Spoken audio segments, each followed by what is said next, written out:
Men o kuni bitta ma'ruzada aytdim, shu esimga hozir keldi. E'tibor bermagan bolalar bo'lsa-ku, endi e'tibor beringlar. O'sha yerda aytgan gapim shu bo'ldiki, dadasidan zo'r kiyinib olgan bola bo'lsa, u bola bilan oshna bo'lmanglar. Sizlarga ham shu gapni aytaman. Dadasidan ko'ra zo'r kiyinib olgan bola bo'lsa, u bilan oshna bo'lmanglar. Nimaga? Dadasigaki, onasigaki zo'r qaramasdan o'zi zo'r yurgan bola dunyoda eng rasvo va eng pastkash bola o'sha bo'ladi.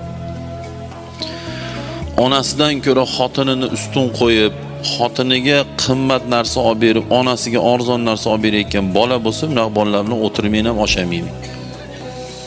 Va sizlarga gapim, biz endi ota-onamiz o'tib ketishdi, dardimiz ichimizda. Qancha yaxshiliklarni qila olmadik.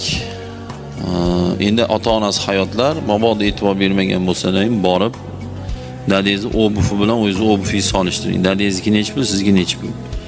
Ustuvosh, kurtka, bunday qarang, yashayotgan uyingiz, ota-onangiz uyi. Agar undan yaxshi yashayotgan bo'lsangiz, ustuvoshingiz, uyingiz remonti, yomon bola ekanman deng, tezda yo tenglashtiring yo o'zingiznikidan ularnikini zo'r qilmang.